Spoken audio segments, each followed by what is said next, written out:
¿Usted cree que exista una isla en alguna parte del mundo cuya superficie esté cubierta de cenizas por la cremación humana en un 60%? ¿Usted cree que exista una isla en la que esté prohibido acercarse y bajar de los botes, no tanto porque sea un lugar peligroso donde haya bichos o donde haya secretos militares o algo, sino porque las personas corren el riesgo de desquiciarse, volverse locas por tantos fantasmas que hay ahí? ¿Usted cree que exista un lugar, una isla, en alguna parte del mundo, por donde las embarcaciones desvían su curso para no acercarse y no ser objeto de los fenómenos paranormales? ¿Usted cree que exista algo así? Hay quienes piensan que no. Hay quienes piensan que todo es una leyenda y un mito, y hay quienes aseguran que sí, y que este lugar existe y que se llama Poveglia, y que está muy cerca de Venecia, dentro de la misma laguna. ¿Por qué no me acompaña? Averigüemos un poco a ver qué encontramos. Bienvenidas, bienvenidos. Comenzamos. Relatos del lado oscuro. Historias que otras mentes prefieren ignorar. Antes de platicarle de la isla, déjeme hablarle de la peste. La peste fue una enfermedad, probablemente una pandemia, verdaderamente grave. Entre 1347 y 1351, el 25% de la población de Europa murió. Murió por causa de la peste. Y esto solamente fue en esa oleada, porque el fenómeno como tal se repetía en numerosas ocasiones y sucesivamente se iban dando oleadas que fueron diezmando a la población. Además lo hacía de una forma muy fea. La enfermedad como tal, provocada por la Yersinia pestis, un bicho que se mete al organismo, era terrible. No era una sola forma, había variantes. Por ejemplo, estaba la peste neumónica. El bicho se alojaba en los pulmones y deterioraba a la persona poco a poco, hasta llegar al punto en el que tosían hasta literalmente escupir los pulmones. Era terrible la asfixia, el dolor, la sangre en el cuello, en la boca. Era verdaderamente una muerte muy triste. Pero no era la única forma de morir por Yersinia pestis. También se podía morir por la peste bubónica. Los ganglios linfáticos se inflamaban hasta el punto de romper la piel y comenzar a supurar. Las personas liberaban un olor nauseabundo y comenzaban a pudrirse en vida. La muerte también era muy dolorosa y además era muy evidente porque se veía. Era fácil distinguir a una persona por los efectos tan notorios de aquello, y además los efectos comenzaban a mirarse a los 7 días. A los 7 días de haber sido contagiado, aparecían ya los síntomas muy evidentes. Así es que era relativamente fácil identificar a alguien. Después estaba la peste negra.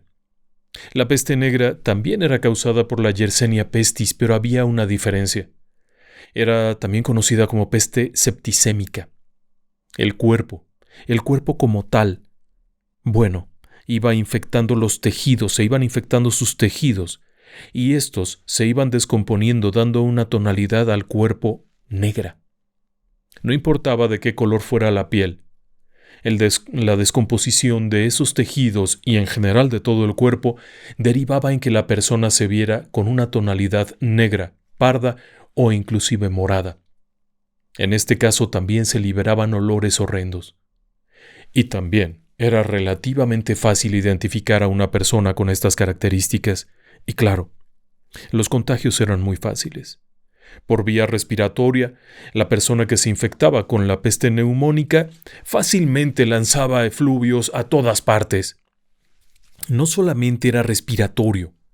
Si una persona tosía, y esto tocaba algún objeto y posteriormente alguien más lo tocaba, es posible que se contagiara. Por contacto sexual, por contacto de fluidos corporales de alguna naturaleza, por usar el mismo vaso, por no lavarse las manos después de tocar a alguien, era tan contagioso que realmente causaba pánico. Y lo mismo, el aspecto de los bubones, que es como se llamaban a estos ganglios infectados, supuraba. La tela que estaba en contacto con esto, el agua, Si la persona se bañaba, contaminaba el agua. Si esta persona era tocada por alguien, contaminaba a esa persona. Y nuevamente, si tosía, si había algún tipo de contacto de los efluvios o de los fluidos corporales, bueno, la cosa se ponía muy mal. En todos los casos, las personas corrían el riesgo de infectarse con mucha facilidad y una buena parte moría. Así que no importaba quién fueras. No importaba si eras rico, pobre, si eras joven o viejo, la muerte llegaba. Y por supuesto se tomaron medidas.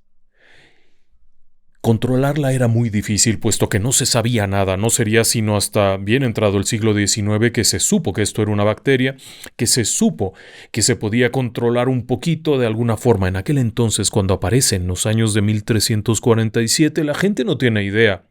Se inventa un montón de cosas, desde las famosas máscaras de pájaro, aquellas horrendas. En realidad el objetivo era poder almacenar una especie de filtro a base de hierbas. No era para que se viera horroroso y espantara a los demonios, no. Era una especie de filtro. Pero de cualquier manera, la mejor solución era aislar a las personas. Ponerlas en cuarentena. Ahora bien, ¿qué tiene que ver todo esto? Bueno, la isla de la que le hablaba yo al principio, esta terrible isla en donde está prohibido bajar, porque según cuenta la leyenda, los fantasmas te vuelven loco. La versión no leyenda dice que es porque los edificios están tan dañados que el riesgo de colapso es enorme, y es muy cierto. Pero independientemente de eso, esta isla se encuentra en la laguna de Venecia. A escasos 600 metros del Lido de Venecia, que es una barra. Esto es, la laguna está delimitada contra el mar Adriático por esta barra conocida como el Lido de Venecia. Esta laguna es el lugar en donde está Venecia, la ciudad de Venecia. Y ahí se encuentra esa isla. ¿Y por qué es crítico saber todo lo de la peste? Porque Venecia era la puerta de Oriente.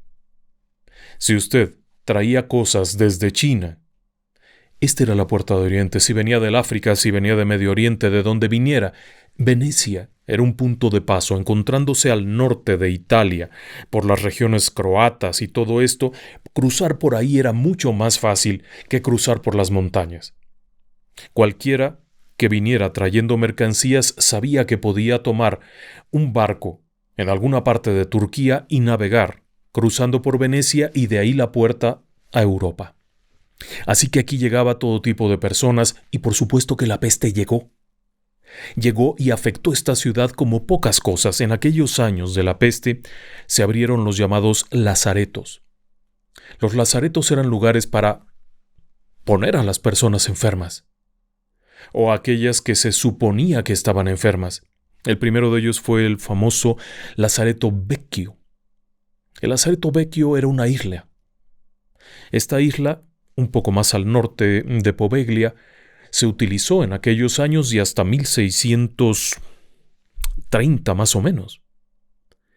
Después de eso, se abrió el Lazaretto Nuovo, que estaba pasando Venecia, mucho más al norte. Lo mismo, era para tener a las personas ahí. En fin, la epidemia cede y en algún momento ya no hay preocupación. Poco a poco van siendo muy esporádicos los casos y desaparece la epidemia. ¿Y entonces qué pasa con Poveglia? ¿En qué parte entra eso? La gran mayoría de las versiones que circulan por ahí, que no están muy documentadas, aseguran que durante siglos Poveglia fue el lugar en donde se tuvieron detenidas a las personas enfermas. La realidad es que no. El Lazaretto Vecchio fue el primero en entrar en operación, luego fue el Lazaretto Nuovo, que está mucho más allá. Pero finalmente lo cerraron. En estos sitios había muchas historias de personas que habían muerto y demás, y siguen estando. Pero Poveglia no era, como tal, un lazareto. No sería sino hasta 1790 y tantos que se convirtió en un punto de cuarentena, porque en esa época volvió la peste, y es ahí donde comienza la historia. Los lazaretos al norte, tanto el del Canal de San Erasmo, conocido como el Lazaretto Vecchio, o el Lazaretto Nuevo, mucho más al norte, ya habían sido cerrados desde 1630. El tiempo los había hecho inoperables, las construcciones, algunas de ellas desde 1400, eran verdaderamente ruinosas y estaban muy al norte, lo que significaba que había que trasladar a los enfermos mucho camino dentro de la laguna, por lo que se decidió mirar hacia Poveglia. En aquel 1793, cuando empezaron a morir personas a bordo de los barcos que llegaban, decidieron que anclaran ahí y bajaran a los enfermos en la isla, y así fue convirtiéndose en un lazareto. Este lugar, sin embargo, ya tenía una historia macabra detrás, y como siempre hemos dicho en Relatos del Lado Oscuro, los lugares parecen tener una cierta propensión. Algunos de estos lugares, para la muerte, son lugares en los que ya hubo cosas. La isla de Poveglia fue habitada muy temprano en la historia. Fue una fortificación romana, probablemente en el año 300 o 400, y como tal, fue un escenario de combates durante las invasiones de los bárbaros y de todo aquello. Este lugar ya estaba manchado. Además, al ser un cuartel romano, significaba que las personas que eran detenidas por los romanos eran llevadas allá y eran ahí exterminadas. No era raro que los romanos hicieran eso. Pero al paso del tiempo el sitio quedó abandonado y fue ocupado por un grupo de familias. Pescadores, comerciantes, que encontraron en este sitio un lugar muy seguro, protegido del mar, porque finalmente está el Lido de Venecia, que es esta barra que protege, cómodo. En realidad era un espacio muy pequeño. La Poveglia no es una sola isla, se compone de 2 islas naturales que en suma deben de ser unas 2,5 hectáreas. No es muy grande aquello, es una islita y está a 600 metros de la costa, de tal manera que era relativamente fácil navegar a la costa en cualquier momento. Así que el tiempo fue pasando y este sitio se volvió un hogar para esas familias. Claro, el hecho de estar en este microcosmos les mantenía seguros. Se sentían seguros. Pero llegó el momento, poco antes de que estallaran las grandes epidemias, de que se dieron invasiones. Y esta isla fue abandonada. Quedó desierta. La gente que habitaba tuvo que huir. Ante la llegada de los invasores genoveses, tuvieron que abandonar el lugar que llamaban su casa, su hogar, tuvieron que dejarlo y huir de ahí. El sitio fue devastado. Los invasores acabaron con todo lo que hubiera, demolieron todo lo que hubiera, y la isla quedó abandonada nuevamente. El paso del tiempo hizo que se fuera olvidando lo que alguna vez hubo allí, y no sería sino hasta bien entrado el siglo XVII, por ahí de 1630, que volvería el interés en esta isla. Uno de los monarcas venecianos invitó a una orden de religiosos a que hiciera ahí su convento. Se trataba de los monjes camalduenses.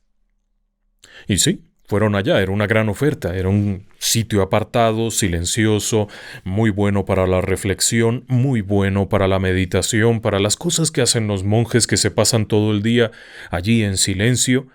Bueno, pues allá fueron los camalduenses, pero no lo aceptaron. Rechazaron la oferta. Era una oferta gratis, era ven, ocupa este lugar. No lo aceptaron. ¿Y por qué no lo aceptaron? Bueno, la leyenda dice que cuando fueron allá, su expresión fue: no podemos estar aquí porque aquí habita el demonio. Y rechazaron la oferta. Es parte de la leyenda. Se dice que algunos de los habitantes, cuando las invasiones aquellas de los genoveses, fueron masacrados en la isla, y los sobrevivientes tuvieron que ser evacuados y llevados a otro lugar.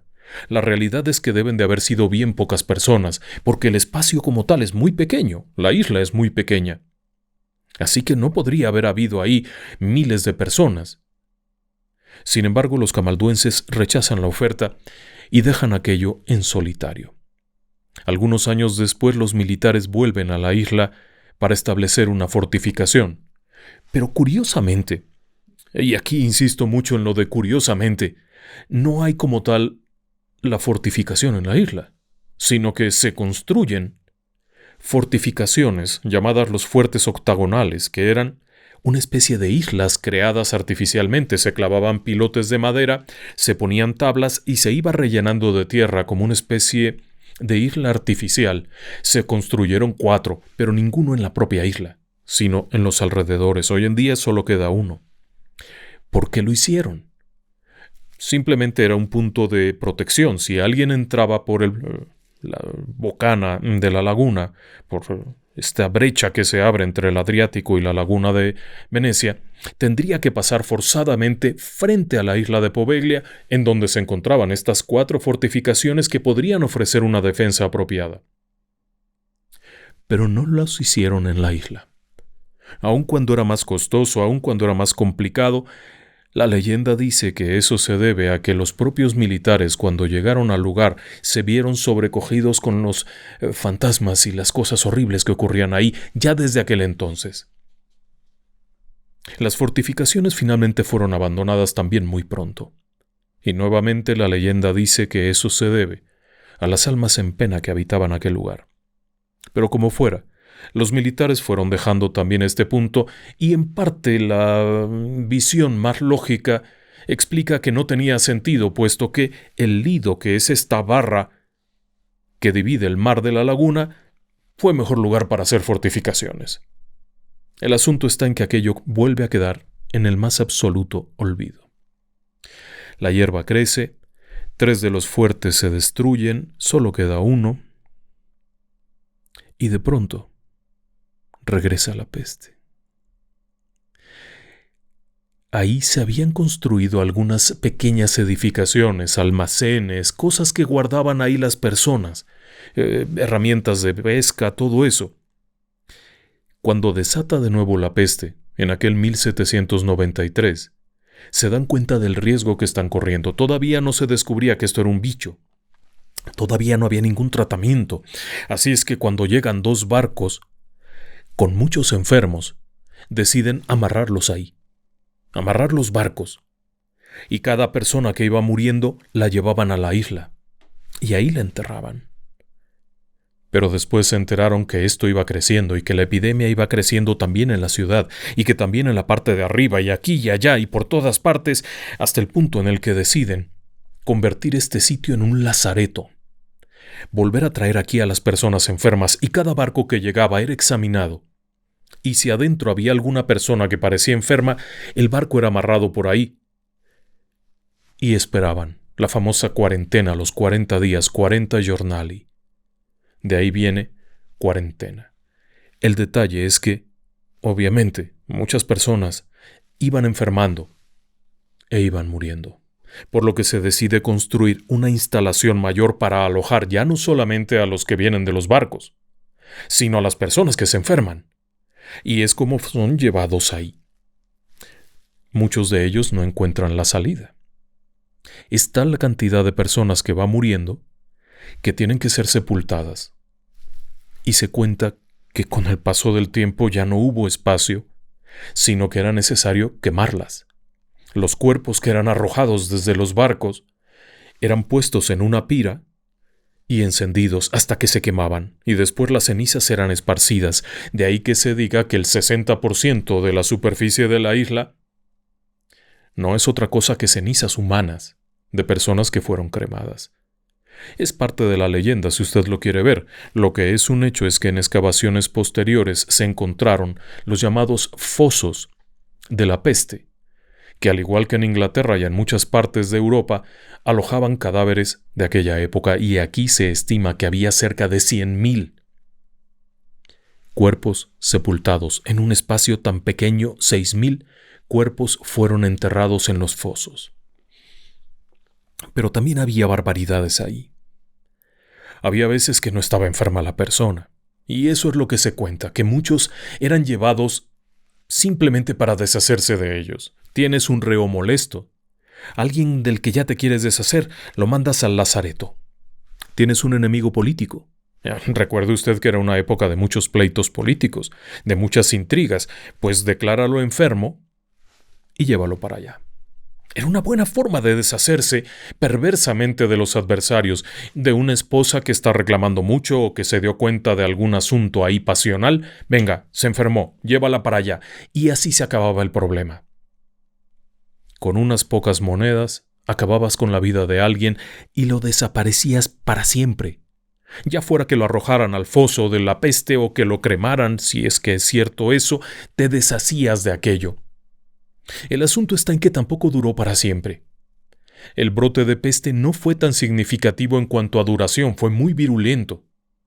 Pero no fue tan significativo en cuanto a tiempo, puesto que para 1814-1815, es decir, unos veintitantos años después, el lazareto fue cerrado. Ya no había más. No se descargarían ahí muertos. En esa época, más o menos en los años 20 del siglo XIX, se descubre cómo tratar esto, de dónde viene, pero el brote por sí mismo se había contenido, así es que los barcos llegaban ya, se inspeccionaban y seguían, y si alguno tenía algún enfermo, pues se amarraba por ahí y punto. Pero ya no estaba esto habitado, y las construcciones quedaron ahí. Fue una época rara porque también Napoleón tuvo que ver en esto, sí, Napoleón Bonaparte, cuando invadió esta región. Hizo ciertos cambios. En este lugar había una capilla, una iglesia que mandó demoler, y en lugar del campanario puso un faro. ¿Mató gente? Sí, por supuesto. ¿Y lo hizo? Ahí. Pero el lugar va quedando abandonado poco a poco y de nueva cuenta la gente se va alejando. No quieren estar allí.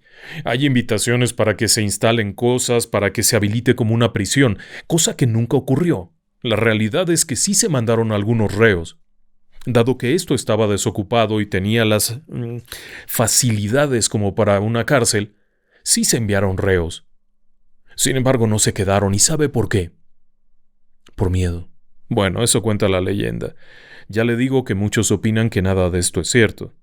Pero más adelante le comento algunos detalles. El detalle aquí es ese, que fueron enviados reos al lugar.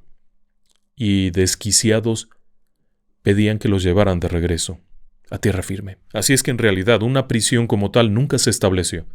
Solamente fueron pruebas, pero fueron nefastas y poco fructuosas. La leyenda dice que es por los fantasmas de este lugar. Los fantasmas coléricos que habitan este lugar y por supuesto si hay ahí 100,000 personas enterradas. Dejemos de lado que hayan quemado otras 60,000, porque es lo que dice la leyenda, que murieron 160,000 personas, 60,000 de las cuales fueron cremadas y 100,000 sepultadas. Pero más allá de la leyenda, en estudios realizados en los años 2000, se encontraron estos fosos en los que sí puede haber una cantidad increíble de personas. Pero ahí no termina esto. El detalle es que el tiempo va pasando. Y llegan nuevos inquilinos. En 1922, la isla es vuelta a ocupar. Se demuelen edificios ruinosos, se construyen nuevas instalaciones, se hacen adecuaciones para un asilo. Originalmente la idea era un asilo geriátrico, un lugar para las personas adultas mayores.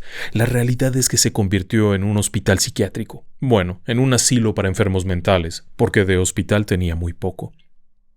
Comenzaron a llegar personas, y esto era una locura.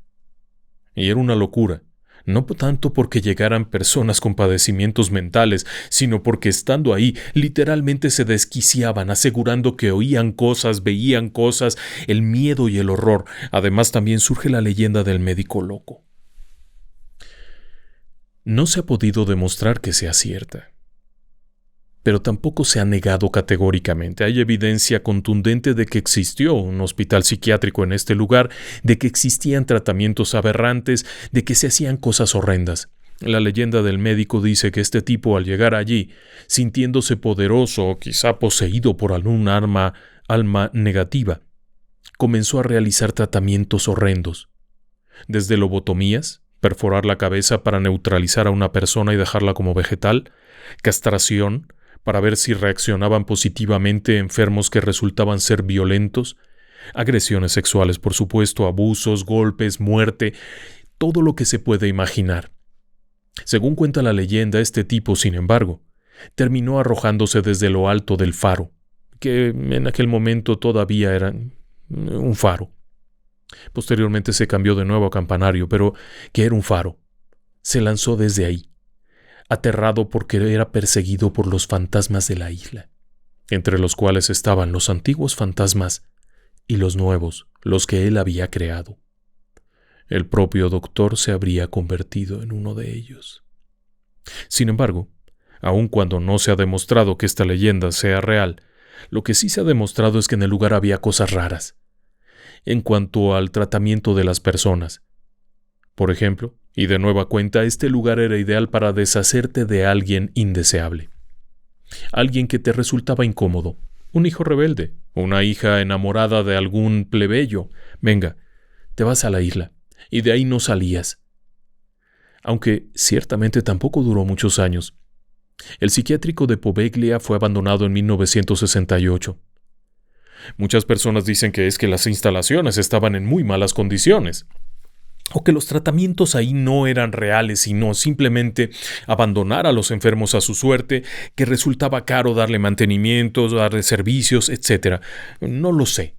Hay muchas versiones, pero una de ellas dice que es porque los enfermos mentales que eran llevados se desquiciaban por completo debido a las presencias paranormales que habitaban este lugar.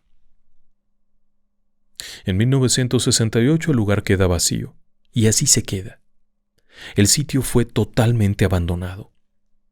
Años después, a principios de los 90, hubo algún interés en convertirlo en algo así como un resort, pero de nueva cuenta las voces se levantaron para decir no es buena idea. En ese sitio habita el mal. Y habita la muerte y está lleno de fantasmas, así es que de nueva cuenta el lugar quedó abandonado. Se ofreció aquí y allá, actualmente es propiedad del gobierno. Y se ha prohibido acercarse. Para poder ingresar a Poveglia se tiene que solicitar un permiso, pagar una cuota, ir con una persona que te acompañe y te escolte. Oficialmente esto es debido a los riesgos que este lugar ofrece. Las construcciones se han ido deteriorando rápidamente, hay techos que han colapsado, hay muros enclenques que están a punto de caer, escaleras que no soportarían el pisar de una persona y obviamente el riesgo de muerte. Aún así, muchos se aventuran a entrar allá. Y en ocasiones han ocurrido cosas feas. Diversos visitantes han sido testigos de apariciones fantasmales extrañas. Una de ellas, que es muy conocida, es la del propio médico. Algunos visitantes, desde los años 70 y posteriores, aseguraban que de pronto, mientras caminaban por los pasillos que todavía estaban en pie y estaban en buenas condiciones, eran sorprendidos por la figura de un médico, que aparecía de pronto, a plena luz del día, y cuando iban a ver dónde estaba, pues había entrado en algún espacio, en algún hueco, no había nadie. Otras personas aseguraban que mientras estaban caminando por aquí y por allá, sonaba la campana del campanario de la pequeña capilla, y al momento de ir a ver se daban cuenta que ya no existía, que no hay ninguna campana, y sin embargo oían eso, y lo peor es que esto mismo ocurría durante la noche, cuando algunos de los habitantes y pescadores de la zona optaban por guardar sus herramientas en este lugar. De pronto veían cosas raras, sombras, murmullos. Aparecía Mari. Este era un fantasma muy peculiar. El fantasma de Mari. Muchas personas aseguraron haber visto a una niña vestida de una forma inusual que camina por la orilla de la isla. Hace un recorrido y después comienza a gritar, a llorar y a lamentarse. Es un sonido espectral horrendo. Algunos testigos de su época, como a nivel de leyenda si usted quiere, decían que esto pasaba aún de día, pero que durante la noche, cuando todo es silencio y dejan de pasar las embarcaciones, era una locura porque simplemente estar allí y escuchar el lamento de la niña junto a ti era horrible. Le llaman Mari, en realidad nadie sabe quién es. Pero tampoco era lo único. Uno de los fantasmas más populares es el fantasma de Pietro. Nuevamente, quién sabe quién fue Pietro. El detalle es que, según cuenta la leyenda, este era un hombre que no tenía piernas. Ese fue paciente psiquiátrico. El fantasma de Mari se cree que era un fantasma de la época de la peste, pero el de Pietro era un enfermo del psiquiátrico, una persona que había perdido las dos piernas y se movía en una silla de ruedas. Y desde antes de que cerrara el psiquiátrico, hubo reportes de personas que lo escuchaban. Estaba muerto, ya había muerto. Y seguían escuchando cómo se acercaba su silla de ruedas hasta donde estabas y al momento de voltear no hay nadie. Solamente el sonido de cómo se va alejando. O el hombre de la risa. Hay un caso muy particular que es el fantasma que se ríe. Este hombre, el fantasma sonriente o fantasma de la risa, es una figura alta, esbelta, que se ve deambulando, pero la parte más extraña es cuando se acerca y se ríe junto a ti. La risa estridente de este sujeto, justo a tu lado, ha provocado que muchas personas salgan corriendo, y nuevamente, los primeros testimonios, según la leyenda, se dieron durante la propia operación del psiquiátrico, así es que es posible que ni siquiera fuera un enfermo psiquiátrico, sino algo anterior. Recuerde que en algún tiempo en este lugar también hubo presos, y por supuesto hubo también cosas muy feas. Luego está la dama solitaria. La dama solitaria es una mujer que ha sido vista en muchas ocasiones e inclusive ha sido vista en épocas más recientes, que suele caminar por los pasillos. Según se cuenta, es una mujer que murió a manos de aquel doctor desquiciado y sigue buscando al médico para cobrar venganza o para algo, porque sigue deambulando, pero en ocasiones se le puede ver moverse como si fuera una sombra de forma muy rápida, pero al mismo tiempo muy errática, como alguien que escapa huyendo. Es raro. Pero también hay otras cosas que pasan allí. A lo largo de los años muchas personas han visitado la isla de Poveglia solo por curiosidad. Y normalmente lo que se reporta es la sensación de estar siendo observado. Una pesada sensación de estar siendo observado. O los murmullos.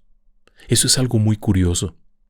Muchas personas han reportado que mientras han caminado por el interior de los viejos edificios ya medio derruidos o cerca del muelle, se escucha gente que te habla. O por lo menos que habla, no necesariamente que se te acercan, sino que hablan. Muchas personas aseguran haber visto sombras en las ventanas altas, como si hubiera personas allí. En lugares en los que ya ni siquiera existe un techo porque ya colapsó, se siguen viendo estas figuras. El sitio sin duda tiene motivos para estar embrujado, pero todo podría ser solamente una leyenda.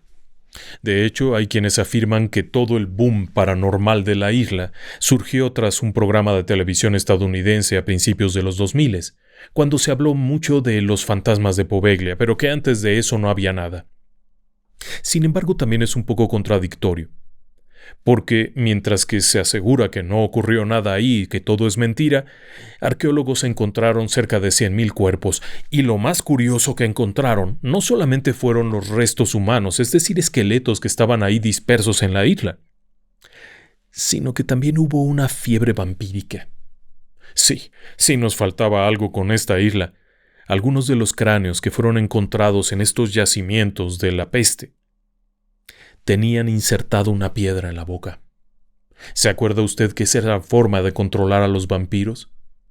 En este sitio, algunos de los cráneos que no están pegados al cuerpo, es decir, que no se encontraron junto a una osamenta completa, sino más bien dándonos la idea de que había sido dividido el cuerpo, además tenían una piedra puesta en la boca, lo que representa que probablemente en algún momento en esa época las personas que se encargaban de sepultar los cuerpos descubrieron que algunos no estaban del todo muertos, sino que serían vampiros. ¿Cómo lo supieron? ¿Cómo lo lograron? No hay ninguna evidencia, no hay ninguna documentación que hable de eso. Solamente están ahí esos cráneos con piedras en la boca. Pero representa un claro indicio de que ya desde aquella época ahí ocurrían cosas terribles, cosas que impresionaron tanto que se llegó a pensar que había vampiros en este lugar. Así que más allá de la leyenda y de lo que dicen los expertos escépticos, en el lugar ya había historias macabras. Y claro que también ha habido investigaciones. En el 2007 se realizó un programa de televisión interesante, un programa británico. Este programa se llamaba Most Haunted, los más embrujados. Era conducido por Paul O'Grady y por Yvette Fielding. Y uno de sus capítulos fue ahí. Hicieron una serie de grabaciones muy interesantes, muy atemorizantes, grabaron sonidos raros, voces, sintieron contactos, se movieron objetos a su alrededor, porque una de las características más preocupantes de este sitio es que no solamente es lo que ves o lo que oyes, sino también el contacto.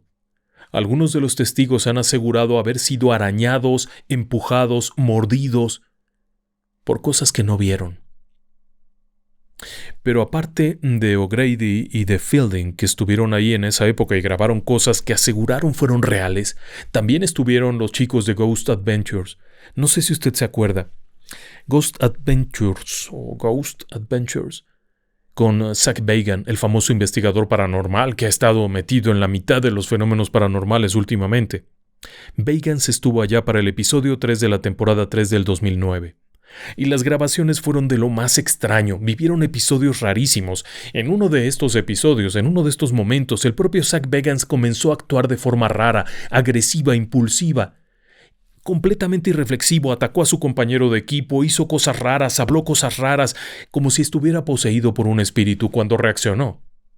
Declaró que no sabía qué había ocurrido y cuando le mostraron las grabaciones realmente se sintió impresionado, asegurando que había sido una de las peores experiencias en su vida. Y mire que este tipo andaba metido en todas partes. Y sin embargo, consideró que este es uno de los peores lugares. Y ciertamente tiene mucha razón al decirlo, porque un lugar en donde hay tantas historias tristes tiene una marca. Ahora bien, no es que exactamente este haya sido el único lugar de Venecia donde metieron a los enfermos, como parte de la leyenda dice. No, este sitio operó como lazareto en una oleada de peste muy posterior. Y realmente no duró mucho tiempo en esa función, 20 y tantos años únicamente, pero con eso le bastó para acumular miles de muertos en su tierra. ¿Es posible que no hayan sido cremados y no estén dispersos por ahí? Sí, es posible. ¿Duró siempre como psiquiátrico? No, en realidad solamente duró unos pocos años como psiquiátrico. Se cometieron atrocidades sin duda. Sin duda porque eso era el cuño corriente, los experimentos, las pruebas, los propios tratamientos ya eran terribles. ¿Se metieron ahí personas que no estaban enfermas? Sí, claro, eso también pudo haber ocurrido en cualquier momento. Hay presencias fantasmales, muchos testigos aseguran que sí. De hecho, a cambio de unos 130 o 150 euros, una barquita puede llevar a un turista a la isla de Poveglia y dejarlo allí. Es ilegal. Y si las autoridades le sorprenden, la multa es enorme. Pero mientras que son peras o manzanas, hay personas que llegan ahí.